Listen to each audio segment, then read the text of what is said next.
We'll open it up for questions for Jacob.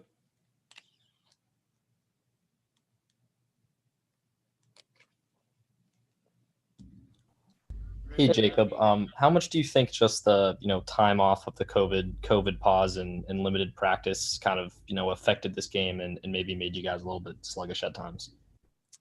I would say a little bit, but we can't really blame that. We didn't play well.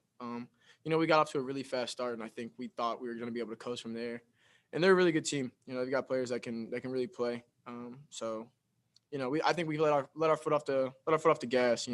Early on. I think we could have pushed our lead a little better. We gave up a couple offensive rebounds, let them get going, and then they stayed in the game. We got to be better. Jacob, how strange was last week for you guys? And any details you can share just about kind of how weird it was as you guys were awaiting the chance to get back out there on the court? Yeah, it was really strange. I think that was the biggest thing, the uncertainty of when we could even work out. Not really our next game or our next practice, but just when we could be able to lift and be able to get shots up. They had us out of the facilities for a little while. So I think just the uncertainty kind of confused us all and made us a little impatient. Jacob, John O'Connor here. Is this what we're going to see with opponents playing a ranked team? Obviously, that was a very motivated, energetic Wofford group. Yeah, this is a situation that we haven't really been in. We've never been somebody that guys are aiming to play, looking forward to playing. We're gonna have a target on our back. We have to be better. I think that's what it comes down to. We're ranked now, so I think that's automatically something that's gonna motivate guys. And they came in really playing hard. We gotta be better. Jake, how much of letting your foot off the gas has to do with having no fans in the building? It's a little strange. I've talked about before, we're going to have to rely on each other and our bench to really have a lot of energy. They went on a run, and it felt like they were at home. It's just a little strange. But, we can pick up our energy for sure. We were talking very early. It kind of died off once they started making a little run. So we just got to work on that and pick it back up. Jacob, do you learn something from this game about playing as a ranked team that you'll be able to benefit from going forward? Just that you have to approach it like you're a ranked team. I feel like most of us came in this game just thinking it was another game against a really good team that we were supposed to win, not really knowing that we had a target on our back. I think a lot of us had forgot the fact that we're a top 25 team right now. So it's definitely extra motivation for other teams, and it's got to be motivation for us as well. Jacob, Nathan's obviously been on a tear through the first couple games. Tonight comes in, only gets about 5 shots up. Do you wish, looking back, that maybe you guys, from the get-go, emphasize and try to get him some more looks throughout the game? I think he had a little bit of foul trouble in the first half. But anytime Nate catches the ball, we want to be really aggressive. He makes plays. I feel like a lot of times he's a mismatch for the other team. So we try to go to him for a little bit in the second half. When he went on a little run, I think he got fouled twice, maybe had a layup. But yeah, anytime we can get him the ball where we feel like we can, he has a mismatch and take advantage of it, we're going to try. We've got a lot of guys on the team that can play. So however we can, score the ball, we're going to try. Going back through, conference play last year, you kind of struggled to shoot the three once you hit January last year. How good was it for you, even when you had 2 good games but didn't shoot it great, to see 4 of 7 go in and really get your stroke going from deep? Make a couple threes, miss a couple layups. It's just not working out for me so far. But, it's all confidence. It's something that we've talked about throughout everybody on the team. You just got to stay confident, Shots go in one day, shots don't go in another day. So I've made enough jump shots in my life. I'm just going to keep shooting it, letting it fly. Hey, Mr. Gilliard, could you say a word about Tyler Burton's day? At times he looked like the most impressive player on the floor, and at times he struggled. Can you talk about his performance today? He's young. I think that's what that comes down to. He's really talented, but he's really young. But, he had a huge late bucket. He got fouled and made 2 huge free throws. He's always going to rebound the ball well. I think he's probably the best rebounder we have. So he's going to come out and compete. I feel like once he starts to understand a little bit more what we're doing on offense and a little bit on defense, he's got to communicate. I think he's letting us communicate a little too much for him instead of just being aggressive and communicating to us. So, I'm excited for him. I think he's going to be really good. Nobody's a bigger Tyler Burton fan than I am, so I can't wait.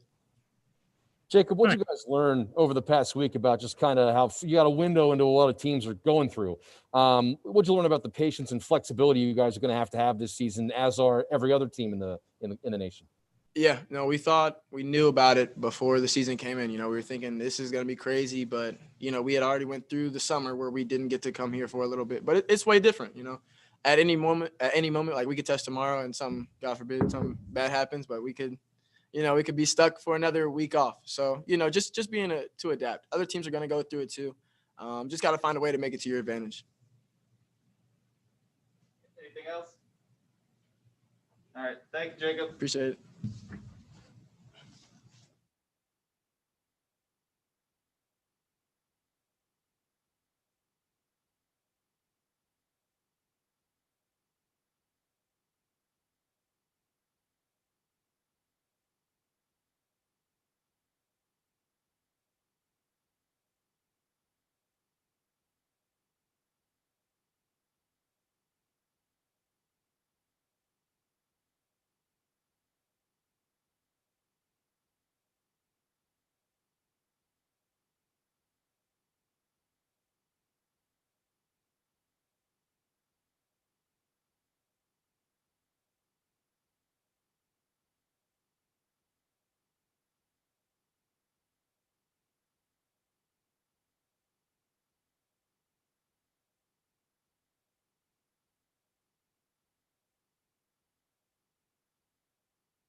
see everyone on those screens. Okay.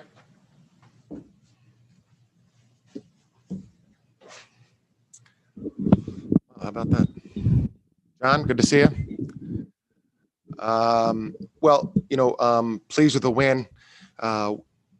Really pleased that we were able to play a game, and I appreciate Wofford being able to also play the game on such short notice. They're a very good team. They played extremely hard, as they always do. Similar game we had in the Robbins Center maybe 6 or 7 years ago when Mike Young was the coach at Wofford. They play really hard, have some skilled players.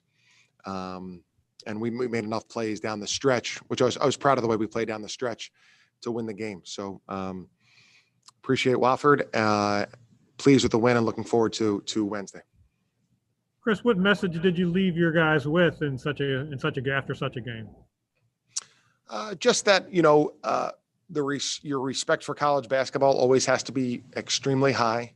That Wofford has really good players. They have a great system that's been proven to be effective for a long, long time. And you always have to respect basketball. Again, I thought we executed and did things really, really well in the last minute and a half to be able to win the game. So pleased with that. There's some things we have to do better. They shot incredibly well from 3 in the second half, and that would probably be something that we need to make sure we look at and figure out, what those issues were so we can be better defending the 3-point line.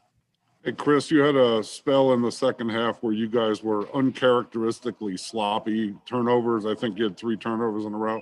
How much stuff like that is maybe COVID related, pandemic related, just because you guys haven't had, all the, Jacob was talking about, you guys couldn't even come in the building for a while. Yeah. This is frustrating. Obviously there are a lot worse things going on, but for a basketball team, it's frustrating. We're built on our routines, trying to have as perfect routines as we can. And, for us to not be able to work out, practice, we missed 2 games, and very frustrating. We had 3 tests that were positive those 3 people were tested negative 3 subsequent days. That's frustrating. That part's really frustrating and hard to just dismiss because we feel like we are doing so many things right and trying to give ourselves the best chance to play. So when it comes down to that's frustrating. But at the same time, we need to play. When the ball is tipped, we need to come out and play. And certainly down the stretch, I thought we did a really good job of that. So in reality, did you guys actually have no COVID positives? Yeah, we were tested, I think, 3 times in Kentucky prior to coming back, and then had 3 positives here, no players. Those 3 tested again the 3 subsequent days and had all negatives. So I don't know if it's officially ruled a false positive or not ruled a false positive, but that's difficult to wrap your head around and unfortunate. So we'll try to make up the games either with those opponents or with different opponents. But we'll certainly try to do our best with trying to get even. Chris, Jacob talked a little bit about, trying to play good basketball for 40 minutes. Obviously, that's something after the Morehead State game that you guys really emphasized and maybe did a little better against Kentucky, still kind of had some struggles in the first half. What do you need to do with this team moving forward to get max effort and efficiency from start to finish? Yeah, I would say just keep playing. We just need to have, more of a typical week to have 2 practices, 3 practices, or shoot around and play. We just need to keep playing. They're good teams, and certainly we're going to be a target for teams. And I think we know that. We have to really understand that and embrace it, and then go out and play well. We got great contributions from Andre Gustafson and Sal today. I needed to play Sal more in the second half, and that's that was my fault on that. But those guys really helped us, and that's the way it's going to be. That's the way it is for every season. You need everybody chipping in and contributing, and then you can get more and more consistent as you go on. What Chris, did do you you see think on the ball screens tonight, Chris? And again, back in the Morehead State game, that was, maybe something that confused you guys a bit in the first half there. Tonight seemed like there were, decent amount of miscommunications in terms of rotating, doubling, going over, under. What did you see on that front? Yeah, in Morehead State, it was a lot of screens off the ball, and just more, I think, a different offense than we had.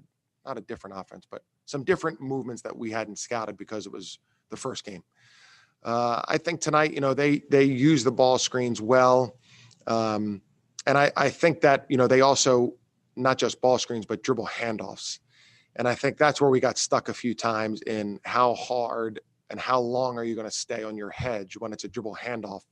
Because your guy's now rolling to the basket. You're putting pressure on your help behind you.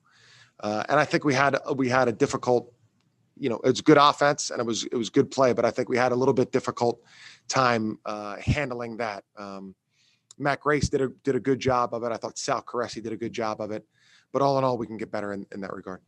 Chris, before today, even though you have a senior-laden team, do you think your squad fully appreciated the kind of effort they will get from opponents as a ranked team, and the fact that after they make a run, not having a crowd in the Robbins Center will kind of dampen, whatever enthusiasm they might have internally? Yeah, I don't think we realize it until you go through it. I mean, I thought we handled ourselves well, but we led 11-0, and then I think we went up by 12 in the second half. I'm not sure the exact time, but maybe 56-44. And yet the crowd would help in those situations for sure. But more, you have to keep putting your, you have to keep your foot on the gas, and you have to keep running your offense, keep defending, rebound better. And I think we just weren't quite good enough for the full 40 minutes. I don't think it was a matter of overlooking anything or the crowd necessarily, but we just have to play, so that we're ready and prepared for the opponent's best shot and just how good everybody is in college basketball. Coach, you got a window kind of into what a lot of teams have experienced across the country last week. Does it just kind of make you guys appreciate even more how adaptable and how flexible, people are going to have to be this season? This is a fluid situation. For sure. We have to, that like I said, it was challenging and frustrating because it wasn't a player. And then we find out they weren't positive tests. So, to lose, not only to lose the 2 games that we did, but to lose time in the gym altogether, that's a challenge. You have to meet the challenge. That's the way it goes, and you have to meet the challenge. And we very much appreciate the opportunity to play. And, what you want is your effort and your decision-making and your extra pass to reflect that. And we can do better on all fronts, and I'm confident we will. Chris, could you speak to Tyler Burton's eventful evening? He did a little bit of everything. He did. He really did. Well, Tyler is going to be great. When he's in the game, we go from being a decent rebounding team to a good rebounding team. Number one, he's a very good athlete, and he's also a good all-around player. I thought that the confidence our guys had to go into him late. He scored a big basket in the post where he came back over. His left shoulder was big. And, like everybody, John, there are going to be mistakes out there that he makes. And, he's going to learn from those mistakes. But he really has a chance to be a very special player. And he needs to take every positive occurrence and every negative occurrence and use those to try to get better and better and better. I think his teammates believe that he's going to be great just as much as I do. And I think his confidence can come from there, and also playing through some of these mistakes or bad decisions that he sometimes makes. Anything else for Coach, guys? Great. Thank you, everyone. Thank you, guys. See you Wednesday.